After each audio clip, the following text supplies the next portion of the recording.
नमस्कार मित्रांनो, प्रसिद्ध गायिका आशा भोसले यांचं आयुष्य सुरांनी सजलेलं असलं तरी त्यांचे वैयक्तिक आयुष्य अनेक कडू अनुभवांनी आणि संघर्षाने भरलेलं होतं.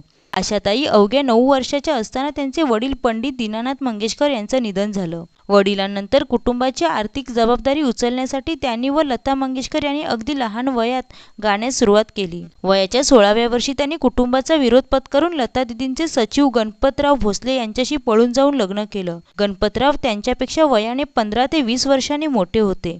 लग्नानंतर सासरी त्यांना खूप त्रास दिला गेला. त्यांना शारीरिक अत्याचार आणि घरगुती हिंसाचाराला सामोरे जावे लागले. त्यांच्या सासरच्या लोकांनी त्यांना अत्यंत वाईट वागणूक दिली. त्या 3ऱ्या वेळी गर्भवती असताना त्यांना मुलासह घरातून बाहेर काढण्यात आलं. त्यानंतर त्या पुन्हा माहेरी परतल्या. आपल्या 2 मुलांचा मृत्यू पाहणे हा त्यांच्या आयुष्यातील सर्वात मोठा आघात होता. पळून जाऊन लग्न केल्यामुळे लता मंगेशकर प्रचंड संतापल्या होत्या आणि त्यांनी आशाताईंशी असलेले सर्व संबंध तोडले होते. अनेक वर्ष या 2 बहिणींमध्ये बोलणे नव्हते. त्यांनी दुसरे लग्न संगीतकार R.D. बर्मन यांच्याशी केले. 2094 मध्ये पंचमदा यांचेही निधन झाले. इतकी दुःख झेलूनही आशा भोसले कधीही खचल्या नाहीत आणि त्यांनी आपल्या संगीताच्या जोरावर जगावर अधिराज्य गाजवले.